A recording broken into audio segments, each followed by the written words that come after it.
Hey girl, Marissa here. You are listening to the Codependent Dummy podcast. As a young woman, you have been raised, reinforced, and rewarded for putting the needs of others above your own. Now, in your 20s, you're finding yourself exhausted, exasperated, and enveloped in shit relationships, especially the one you have with yourself. Codependency is a way of being where we put the feelings, wants, and needs of others above our own in an unconscious attempt to meet our own feelings, wants, and needs. Sorry to break it to you, sis, but that is not sustainable. This podcast is to help you undo all that so you can stop playing small and start taking up space, you dummy. Let's get to it. Hey everyone. It's me, Marissa. I am popping in prior to this episode with Miss Felicia Keller Boyle to share a quick note.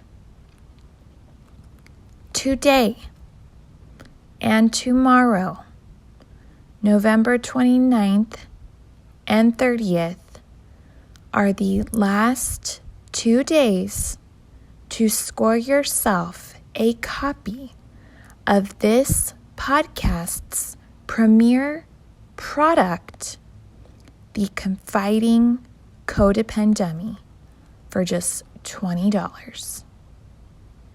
If you're anything like I was, you are wanting to journal, but you don't know what to write while you stare at that blank page. You resonate with the content of this podcast, but aren't quite sure when and why codependency developed in your own life. You want to do more than listening and going to therapy, which let's just acknowledge is a lot, but you don't know what coping skill, resource, activity, tool for healing to add to your life. The Confiding Codependummy is what you've been thirsting for. In it, there are 30 days of journaling prompts, all aimed at helping you create a less codependent and more conscious you. After signing up, you'll get a welcome video from me. You'll receive a PDF download including all of the journaling prompts. And then for 30 days, and it's actually 31 days, I will be emailing you a daily journaling prompt that will truly help you develop your awareness of yourself, of your codependency, and these prompts will help you unleash your healing. It sounds so good because it is so good. Go to www.codependummy.com/tools for healing to get your discounted copy today. Girl, I don't have all the answers. I cannot cover all the things codependent in this podcast. I am working to answer as many things as I can and talk about as many topics related to codependency as I can. But in an effort to help you develop self-reliance, self-awareness, consciousness, I want you to get a copy of the Confiding Codependummy so you can confide in yourself. Get honest and authentic with the one person in your life who needs that honesty and authenticity the most? Your goddamn self. Look at your life, reflect on your past, examine what codependency looks like in your life today. Again, it's codependummy.com/tools for healing. Just $20 for the next 48-ish hours, depending on what time you're listening. And then it's going to hike up to $30 on December 1st. Save yourselves $10. It's the holidays. You can put that to use somewhere else. Help yourself, help yourself. And now, Miss Felicia. Hello, everyone, and welcome. Today we have Felicia Keller Boyle. She calls herself the bad therapist because the good therapist mantle is stifling, bad for therapists and clients. She's been called the queen of boundaries, but it wasn't always that way. For the last 6 years, she's been healing from codependency. She built her own 6-figure therapy practice in her first year in business without hustling, burnout, following good therapist roles, and is helping other therapists do the same through the only practice-building program for therapists that takes your spiritual liberation into account, called The Liberated Business. Felicia, thank you for coming on. Yeah, thanks for having me. I love talking about codependency. It's something I talk about all the time. And I love the intersection of talking about the kind of maybe most shadowy side of codependency, which is how it actually shows up for therapists and sometimes even in therapist practices and in the clinical relationship. So yeah, I'm really excited to get into today's topic. Yes, me too. So first and foremost, how do you define codependency? Yeah, so I define codependency as a very inefficient system. Basically, it's like, I'm worried about your needs, your emotions, kind of like obsessed with that. That's my main focus, while you're also worried about mine. So like neither of us are really taking responsibility for our own experiences. It's sort of like, I'll be okay if you're okay. Right. But this leaves us incredibly vulnerable because our peace is always kind of lying outside of ourselves. We're needing somebody else to do or be a certain way for us to feel okay, which means we're trying to manage other people's experiences, their internal emotional experiences, their external experiences. So it's kind of like this really terrible like system in which energy is just like constantly being used inefficiently, right, leaking out, and people tend to be ultimately really unhappy with where they find themselves, because there's kind of like, there's like no peace in codependency. You're kind of always on a roller coaster. Right. No peace, unhappy, inefficient. Yeah. And do you have an experience to share with us about codependency in your own life? Yeah, for sure. Happy to talk about that. There's so many. I'm trying to think of which one. I'm like, codependency is like, you know, I have like a really like sweet relationship with my codependent tendencies now. I think they're kind of adorable. I kind of have this attitude of like, oh, it's so cute that I have that impulse. Right. Like one kind of silly one is I live in San Francisco. I ride a motorcycle now, but I used to ride a scooter. Anyway, I was like leaving my house. I was on my scooter. I was like going wherever I'm going to go. And I heard like maybe a couple blocks away what sounded like a fender bender. And I, without even thinking about it, just turned to drive in that direction. And it wasn't because I thought I could like help necessarily. It was more like curiosity and I just had to laugh at myself because I think I could tell by the sound. I'm like, okay, people aren't injured. This was like a little like bump. I don't need to go see like a little bump. That's none of my business. Right. This kind of knee-jerk reaction to be like, oh, drama, let me go check it out. Right. Or let me go see if I can get involved somehow with something that literally has nothing to do with me. Right. So fortunately I like stopped and I was like, wait, what am I doing? It was like my body just got hijacked by codependency. It wasn't like a conscious decision. It was this immediate reaction. So that's a kind of like silly example of how codependency can happen. It's just like something that immediately pulls you out of your experience. There's something else going on in the environment. And it's like, I've got to figure this out right now. Right. But, you know, my kind of experience with codependency started really, really, really young. I grew up in a home with a lot of dysfunction, with substance addiction. So there was a lot of kind of like checking my surroundings and trying to make sure other people are okay, are going to be okay. So it was, I remember having the very distinct thought, belief that I really couldn't imagine being okay and being happy if my family members weren't. Like it truly was like, I cannot, like this was like in, especially during high school, maybe also into college, just like really distinct feeling of like, I really can't understand how I can be happy if my family members are having a hard time. I was that like intertwined that I couldn't separate myself from their experiences.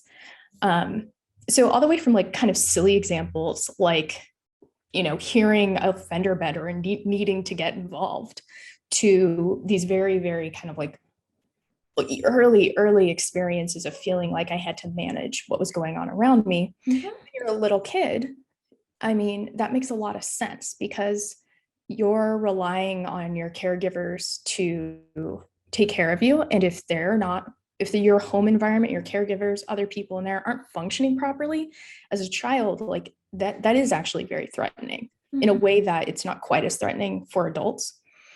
Because as a child, you are truly dependent on these other people for your survival, right? Like we really, really need them.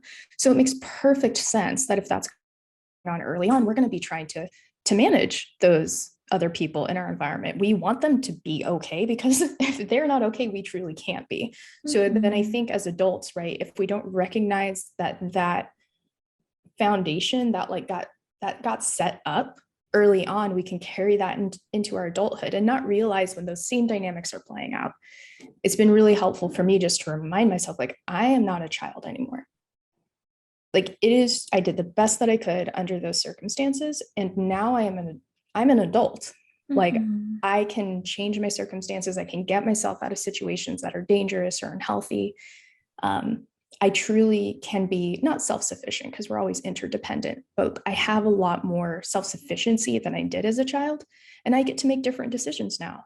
So it's helpful just to remember that we're really not in that same position that we were as a kid. I am not a child. I am not a child, Marissa. Marissa, I'm not a child. It's hard. And, you know, hard. As you're sharing, I know when I'm in different environments, whether at home with my parents and they're starting to argue, or just out in the world and two people are arguing, there's like a moth to a flame. I just want to like, hey, everybody, calm down. Referee is here. My God. I relate. It was definitely the referee in my house. I mean, I played a lot of different roles. I would also be the instigator, you know, like all the different things, but definitely spent a lot of the time as a referee. And you saying that is kind of reminding me of a moment that happened in like a group supervision when I was gaining my hours, where there ended up being like a lot of people from my grad school cohort who ended up in this certain training site. And so a couple of my friends, cohort members were in there, and they kind of were having a misunderstanding in groups. Sorry, Felicia, I totally understand what you're talking about, but I don't know if every non-therapist does. What is this? What is this environment you're talking? Yeah. Great. No, this is helpful because I think people who aren't therapists are kind of like, you know, this might get at the question, why is therapy so expensive? Y'all, like, why are you guys charging these prices? Well, let me clue you guys in. After paying for grad school, we continue to gain hours by working with clients. You know, we have to do 3,000 hours of experience in California to get a marriage and family therapist license. And we have to be in supervision with a licensed therapist. So you'll have groups of unlicensed therapists who are meeting on a weekly basis, and they will discuss their cases in that context, right? So it's to ensure that we're doing quality work with our clients, that we're adhering to our ethical standards, that we're, serving the client. I'm glad you asked that, Marissa, because it's helpful for people to know. Right. So I'm in this room with my fellow therapists in training, and these two people who happen to be my friends are kind of having a disagreement of some kind. And I somehow, and this is how insidious codependency is, I somehow came to the conclusion that it was my fault. And I had enough distance from, had enough perspective to be like, that's really interesting that there's a part of me that's feeling somehow very responsible for this interaction that two other people are having. And truly it has nothing to do with me, but that's how deep this stuff can run. Right. Because I somehow was like, whoa, these people are upset with each other. What can I do to fix it? Should I have said something differently earlier on? Again, nothing to do with me. So that's another great example of codependency, of how when there's something going on around us, we can automatically want to step into a responsibility role, whether or not it's being requested. And I think that's another really important thing. Right. I'm not saying that we shouldn't step up, if something truly harmful is happening, that we shouldn't, we should just stand there because otherwise we're being codependent. Right. But there's a real difference between responding to an actual crisis and getting involved and just butting into other people's business. Right. Right. Without their consent, permission, green light, or anything. Right. Looking at the underlying motive, becoming conscious of the underlying motive, why am I reaching out? Why am I calling? Why am I stepping in? If it's for anything other than the health, safety, security of someone. Right.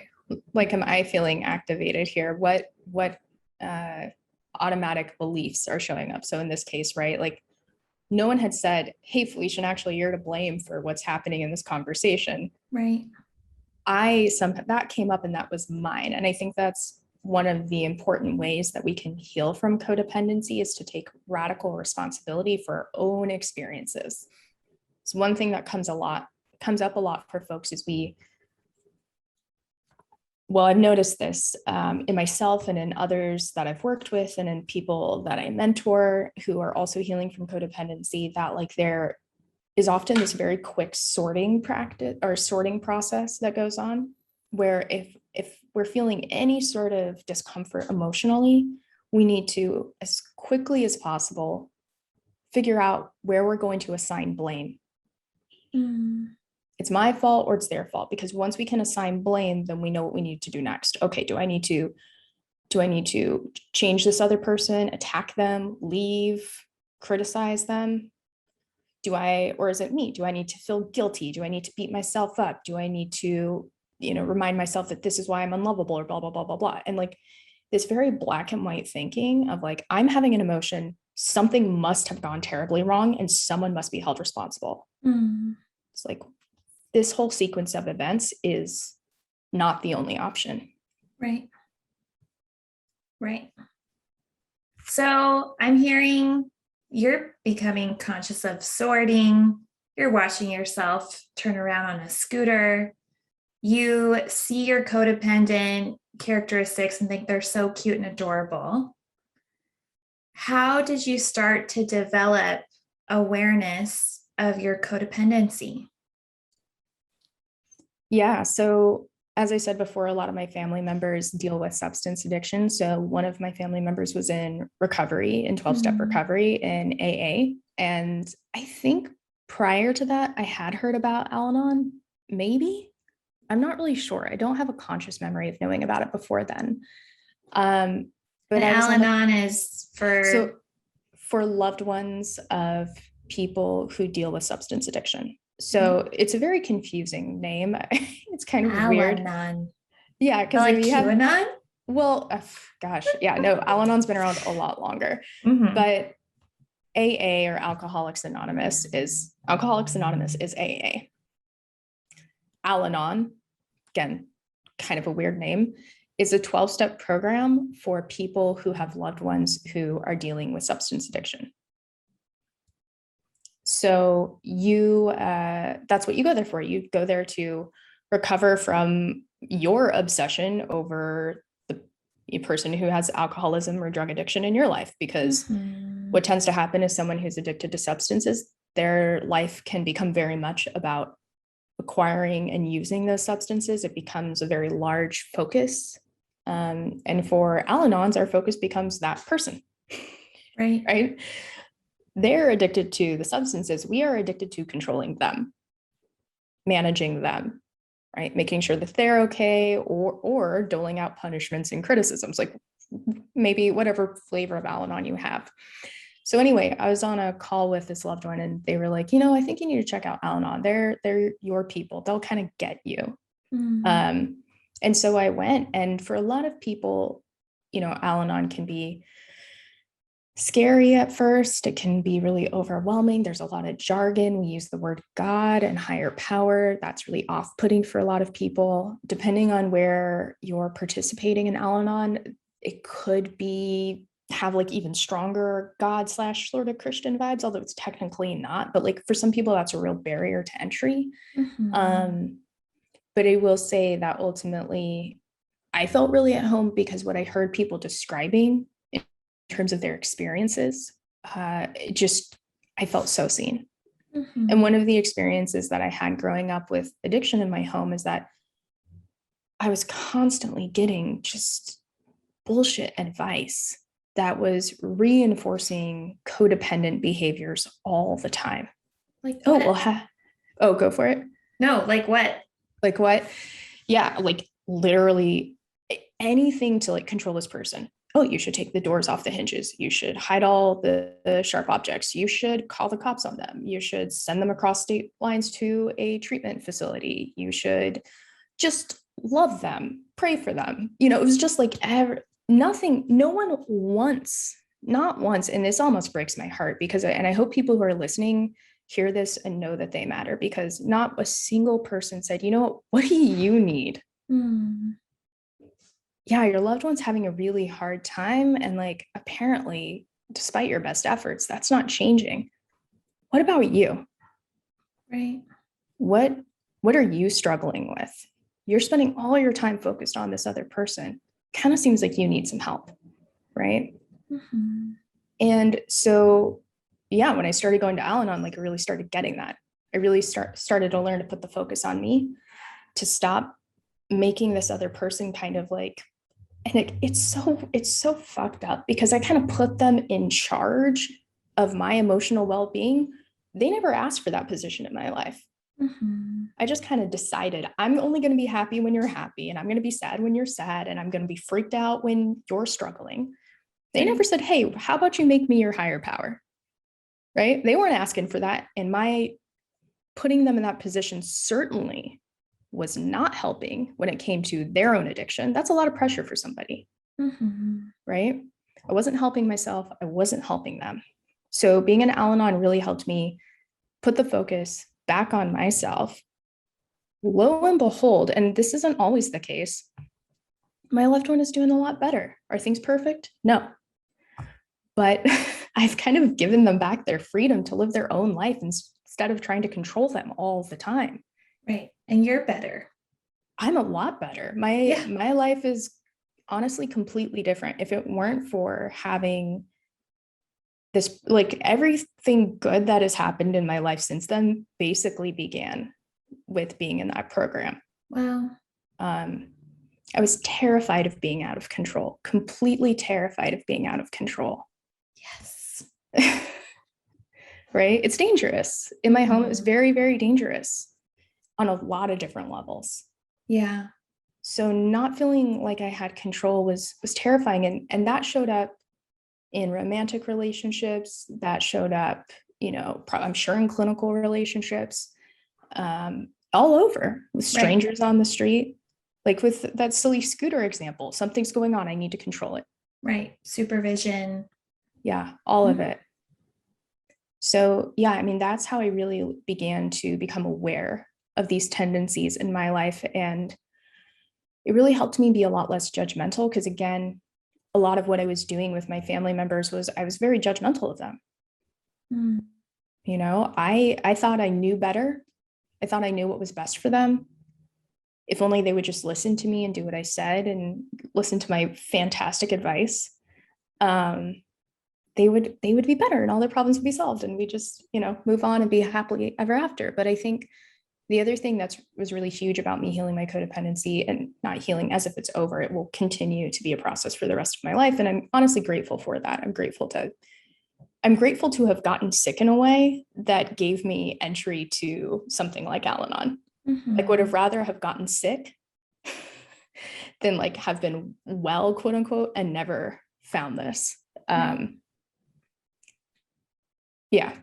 I think I lost my train of thought. I can't remember what I was saying right before that.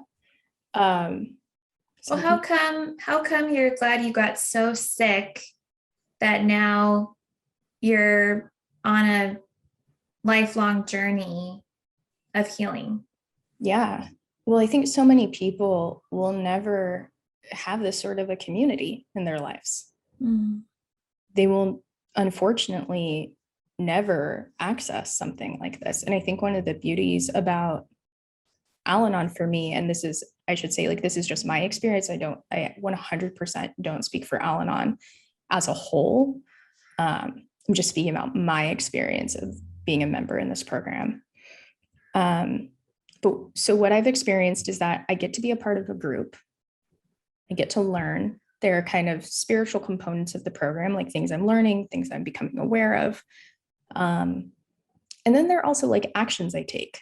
Like I don't just sit there and think about these things. I actually put them into practice in my life. I have a sponsor. I have sponsees. I work the steps. I take on service positions in my meetings.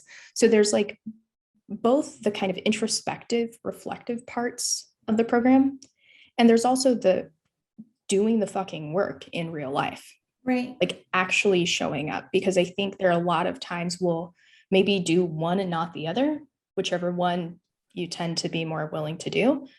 But it's really both that need to happen together. And I think there's accountability in the program. You can kind of like take as much responsibility as you want, kind of try different things on, step back if you need to step back. So I think it's just like a really great place to practice. And like, again, it was for so much of my life, I was hearing I was obsessed about the folks in my life who had substance addiction. So was everybody else, but I was also really suffering. I was having a very, very hard time, but it wasn't as a parent. Right. And so I think it was really important for me to learn that I too, the perfectionist self, like the good kid, doing well in school, all these different things that like on the outside were like very impressive and like seemed like I had it going on, that I still deserved help too. And that there was a place for me to get it. And that I didn't have to, honestly, now I'm in the program, it has nothing to do with my loved one anymore. I'm in there for me. I'm in there because even though I haven't lived with someone who's addicted to substances for like many, many years, I still need and want help and support and a loving community where I can show up, right, and be a part of it. Right. So yeah, I'm so grateful because honestly, I feel like everybody needs something like that in their lives. And I think that's one of the sad things about our culture is so much of that has been dismantled, that there really just aren't as many ways there are actually, I'm sure, many, many ways to access that, but it's not as maybe built in as it used to be. Right. And this is just a fundamental, basic human need. Like everyone needs something like this. And I'm just like, isn't it convenient that there's a whole fucking program that I can just like go be a part of? Whereas like, not everybody has that ready made for them. So that's what I mean when I'm talking about like, yeah, I'm fortunate in that way. Yeah. Yeah. I've dabbled in Al-Anon. I've been to Codependents Anonymous. I went to Overeaters Anonymous. I was really binging though, because my codependency. So I was like, which chair, which meeting?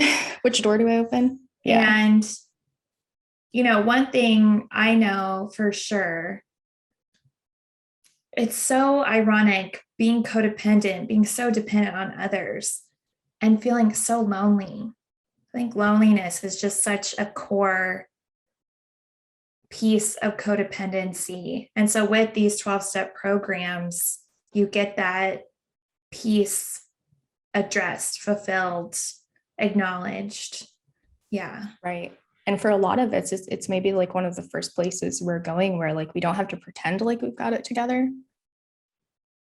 Because again, like oftentimes we're in dynamics where like we might be the one who on the outside is doing well. And that's just like only half the story. It's not to take anything away from the fact that like, yeah, in many ways we are doing well, but there's like this whole, like you said, the loneliness that's going on that is just showing up. So yeah, I think that's really helpful. And you said something that I think is also really interesting that I want to comment on. Like what is more fundamental? Was it the eating or was it the codependency? And in my experience of working extensively, so something else that's important is not only did I like grow up with a lot of substance addiction around me, but I went on to specialize in just that. Oops, computer's making noise. I want to make sure I turn that off. Okay. There we go. Yeah, I went on to specialize in that in my practice. So I continued to be exposed to folks who were actively healing from substance addiction, actively healing from codependency. And what I found is actually codependency is the fundamental dynamic of addiction, period.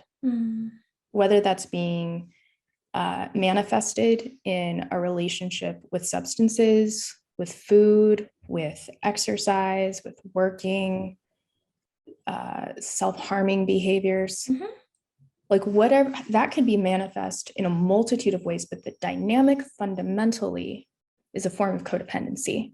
So every person who is coming to me for substance addiction, we're really working on codependency. So that was like a really interesting discovery to find. Like the substance isn't actually what's primary, it's the codependent dynamic. And so I think it's a particular type, right? It's a particular type. Like my addiction is going to come up in that I fucking love to control situations and people. Right? So good. So satisfying when we can pull it off. And other people in my life, the way that their addiction primarily most obviously manifests is going to be in substances. But you better believe when that substance is out of the picture, what is coming up right behind that? Oh, codependency, because that's actually what was underneath that all along. Now we've removed the substance that the person is using, but like this codependency is still there. So we're going to need to address that now. Right. So in Al-Anon, you'll actually find a lot of people who are also in AA. And we very lovingly call these people double winners because they get to be in both programs. And yeah, I mean, I love my AA siblings who are in Al-Anon. They're like some of my favorite people. Right. Yeah. All right. Well, let's switch gears talking about codependency in therapists. Yeah. What are the most common ways therapists tend to be codependent in their work? Well, so I would say, like, first of all, where codependency is much more common than we think it is. Like when friends of mine would ask me about being in program and I would, or I would say something offhand about, some codependent thing I was doing, they'd be like, what is that, by the way? And I would describe it to them and be like, oh shit, I do that. Right. It's like, we all do this. Like codependency is not just for people who are married to or living with alcoholics. No. It is kind of a cultural phenomenon. Yes. So that said, I think people who are codependent seem to be especially drawn to becoming therapists. Because who else would agree to so many of the terms that we agreed to in order to get and maintain our degrees? Like many, many years of little to or no pay for a lot of labor. So the hallmarks, the like common ways that codependency shows up in for therapists, I would say like undercharging has got to be one of the biggest ones. Right? Like we're so fearful of the client having any sort of reaction that I'm not actually going to charge at something that would allow me to live the life I want to live. And what tends to happen even before that is like a lot of therapists have so many money wounds, like they're not even doing the work to find out what they actually need to make to earn a living. Like they don't even know. They haven't sat down and made a budget. Their kind of plan for their student loans is, I guess I'll just die with them. You know what I mean? Like there's not actually a financial plan in place on which to base a fee. So we're just winging it oftentimes when we're setting up our fees. Oh, what are you charging? Okay, cool. You have more experience than me, so I guess I'll charge less. Like that's how therapists are setting their fees. Right. So I would say like that is one of maybe the most common way. Another way is going to be things like cancellation policies. All these kind of like big structural things. Anything that therapists are feeling where they would kind of qualify as like that good therapist pressure. Well, I want to be a good therapist. It's like, I can't, people need to come in at 5. So I need to see them at 5. It's like, well, do you want to work at 5? Right. Like, I understand that you think people need to come in at 5, but like, is that actually when you want to work? Like, why are we building your practice around what everybody else wants? And you're like the last person who we're considering. I mean, I can go on and on about this. You can. And I'm translating what you're saying. So undercharging / underpay, right? I worked in community mental health, and some therapists are hired and like pennies, Felicia. Don't get me started on that. I know. For pennies, so many pennies. And cancellation policy, attendance policy, right? If someone misses, rescheduling, not charging. So just being so available. We're so available. Our schedule in and of itself. I know when I worked in community mental health, I worked with foster and probation youth, 5 to 18 years old, and their families. I used to work on Saturdays because there was a mom who worked during the week and we had to have family therapy. So I guess I had to be the one to drive. Like the distance I drove, the obligations I said no to. It's like, Mom, this isn't her fault if I'm responsible, but like, Mom, this is a court order. You got to figure out what day you're getting off early, or talk to the court, but I'll come. So scheduling, and then I'm just hearing a theme, like putting the needs of others above their own. Right, exactly. And I think, again, there's a lot of things, a lot of stuff is currently unbalanced and has been for a long time. And I think a lot of therapists, because we get into this field because we want to help people, and we tend to be like generous. How can we put quotes? Because I think we're oftentimes a bunch of fucking martyrs, and we're just like giving our little egos a pat on the back for being so good. And I'm driving across the city because not everyone would do this, but I would, because I actually care, not that bitch over there charging $400 a session. Right. I feel so called out from like a couple years ago. Yeah, I was so much better. Right. And now you're a bad therapist. Welcome to the club. I am also a bad therapist. I'm the president. Here's your membership card. Yeah. But we'll kind of like hide behind this idea of like, well, I'm one of the good ones. And like the reality, the way I see it, I could be wrong about this, but the way I see it is like our current healthcare system, educational system, is basically a sinking ship. And therapists are trying to plug the holes. And we're getting worn out really fast. We are burning out. We are not enjoying our lives. Eventually, that pat on the back that we've been giving ourselves for so long, for doing things like working all these hours, driving across the city, trying to pretend like retirement's not a thing. Eventually, that pat on the back isn't cutting it anymore. and we tap out. Like, Mm-hmm. I can't do this, right? And then we're bitter, we're resentful, we're very financially insecure, trying to figure out like what we're going to do next. And I'm not okay with that for therapists. Mm-hmm. I'm not okay with that. I'm also not okay with, just like I said, in general, our health care system. I would love it if therapists could accept insurance and that would be good for them. I think that would be great. Like, I would actually love it if healthcare was a right and not a privilege, and we compensated mental health care workers well. Mm-hmm. By all means, take insurance then, by all means. But the problem is that that's not currently the case. And therapists generally aren't making informed decisions. They're keeping their eyes closed to a lot of realities, making decisions based on very limited information. And then, like I said, eventually that pat on the back starts to not be enough to compensate for the exhaustion, the lack of financial resources, the overworking, right? Mm-hmm. And then they're done. Right.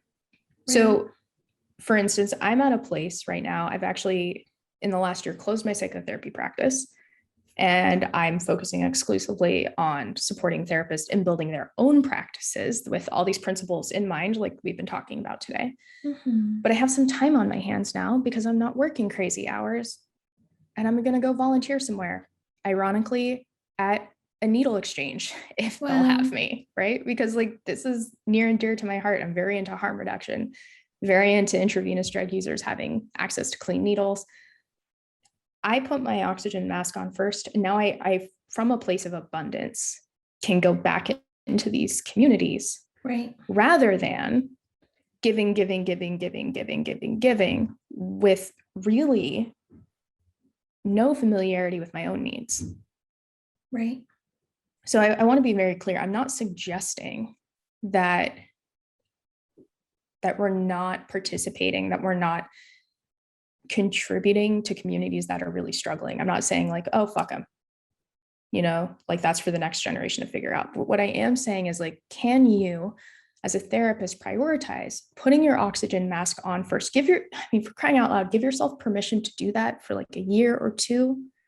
Like, really, really give yourself the opportunity to get to know your deep desires, to get to heal your money wounds. Like, let's really spend some time with that, because there's a very good chance that as a therapist, you've been neglecting that for maybe your entire life. So give yourself a while, and then let's see what you want to do next. Because I bet there's a good chance there's some way you're going to be able to give, but it's not going to be from like, while you're also trying to like tread water. Right. And I hear you talking to therapists, and therapists who happen to be codependent.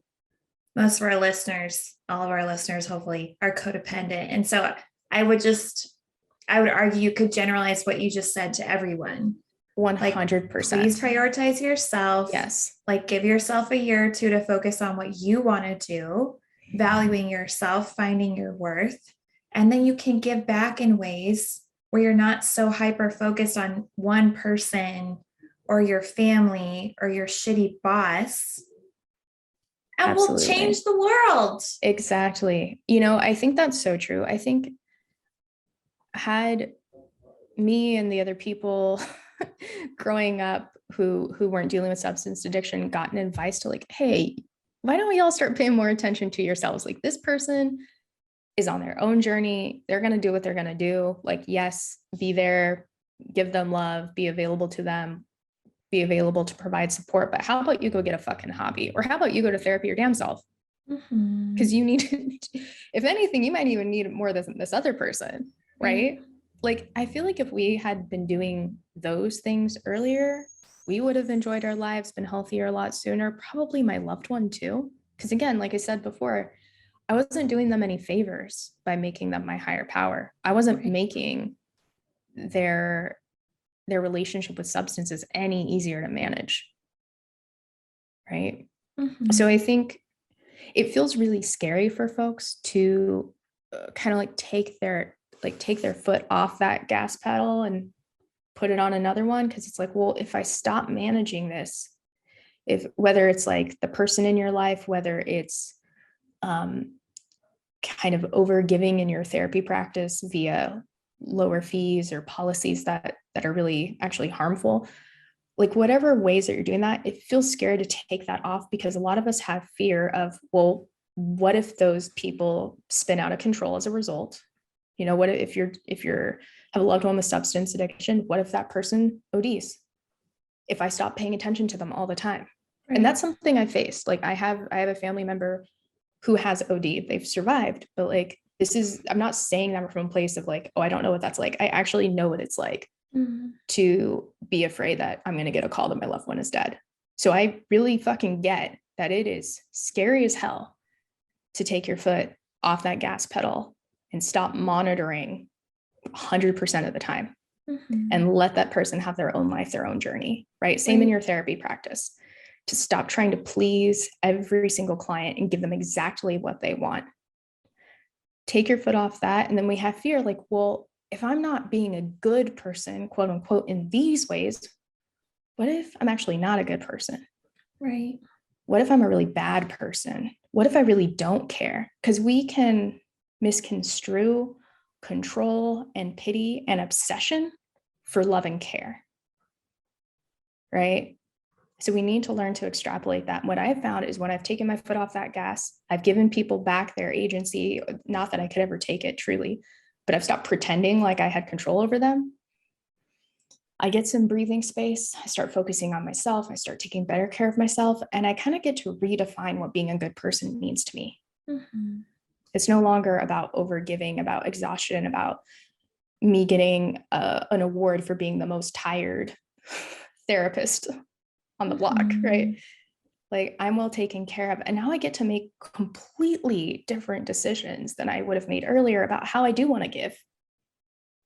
You know what I mean? Like that energy is coming from a completely different place, and I'm in a better place. So I'm making decisions differently. I'm not walking around imposing on other people, deciding I'm going to help you. You're my new project. No, I'm like getting permission. I'm being conscious about how I'm supporting people. I'm making sure I'm really supporting people. I'm not just throwing out care in the form of control to anybody who happens to be nearby. And this metaphor, if we proceed with keeping our foot on the gas, we're gonna run out of gas, crash and burn into a wall, fly off the freeway over a cliff. We just can't. It's just, we got to learn to let go. Yeah, God, just like grab your foot, just pull it off. And you really have to trust that no matter what happens as a result, that you're going to be okay. That like, man, I might even cry saying this, right? Like we say in Al-Anon, like that we can be happy whether the alcoholic is still drinking or not, and we can extrapolate. I can be happy whether my loved one survives or not. Like to fully embody that, to fully like give this person back their life and take full responsibility for my own happiness, for my own well-being, and not place it on this other person is such a gift to the both of us. Right. And so I think like we have to be willing to like release that control and trust that, if my loved one died, I would figure it out. Would I be heartbroken? Yeah. But would I figure it out? Would I still give myself permission to be happy? Yes. And that is something I couldn't have said like 7 years ago. I would have said, I don't know. I honestly, I don't even know if I can live if this person isn't around. Right. Now I can say with assurance, not only can I live, but I will figure out how to be happy. I will figure out how to enjoy my life. I trust myself to be able to do that. So the stakes aren't as high in your therapy practice, but like they can feel just as intense, for you to trust that, even if that client leaves when I raise my fee, even if this person doesn't like that I'm enforcing my cancellation policy, I can handle it. And I trust that I'll learn to be happy whether or not they approve of me and my decisions. Right. Amen. Amen. All right. Well, thank you so much for coming on. Everyone, we're recording this late November, mid-November, and it's going to air in December. And what free resource that's very specific to dates are you sharing with everyone? So what I'm sharing is my program, Liberated Business, which is actually not free, but you should still check it out if you're a therapist. Check it out. Check it out. It's worth it. It is a year-long program that 100%, if you're dealing with codependency in your therapy practice, it will help you address that. So it's a practice building program for therapists in private practice, whether you are just getting started or you've been at it in a while and you just want to improve, right? Or you're just trying to get clients or figure out marketing. It's kind of like a one-stop shop for like everything you need to learn: finance, marketing, sales, all of that. And I'm launching with my third cohort this January, and I'm just like so thrilled. We already have, I think, 6 people in the program, 1 new person and 5 continuing. And as of this taping, the enrollment hasn't even started. So 1 person actually like got in before it was officially open. But anyway, if you're wanting a taste of that and like what it's like to work with me and just my approach to things, I am doing something called the 6-Figure Therapist Challenge, which is just $30. It's a week of live calls with me, plus more weeks of content and tools via email. And so that is beginning on December 6th, running through the 10th. Okay. So you can sign up for that and attend. Like I said, it's just $30. And if you sign up for that and you invite other people to the challenge, you can actually win a spot in Liberated Business for free, which is worth $15,000. So it's the $30 plus inviting friends is very worth it if you are going to save $15,000 on the other side. Yeah. So yeah, please reach out to me, follow me on social media, come join my free Facebook group, Healing Money. There's so many different ways to connect, and I'll make sure that you, Marissa, have all of that information to share with your folks. Yes, it will be in the show notes, everyone. Wonderful. All right. Well, thank you so much, Felicia. Yeah, thank you. Yeah, just thank you. And thanks for spreading the word about codependency. I love that there's a podcast about this. This is awesome. Yeah. Okay. Bye, everybody. Bye. Hey, girl. It's Marissa again. I'm not like a regular podcaster. I'm a cool podcaster, right? Thank you for listening and staying till the end. You can find me on Instagram at Therapy with Marissa. Email me, marissa@codependummy.com. Check out codependummy.com for more information on the show. And baby girl, a subscribe, rating, and review would be much appreciated. Till next time, I want you to remember, if you are feeling unseen, I see you. If you are feeling unheard, I hear you. And if you think that you don't matter, know that you matter to me. I want you to go out there so you can stop playing small and start taking up space, you dummy.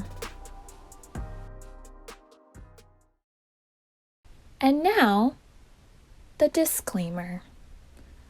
Girl, this is not therapy and I am not your therapist.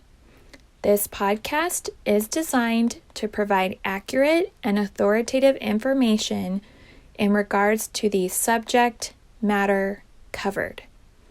It is given with the understanding that neither the host, publisher, or guests are rendering any legal, clinical, or other professional service.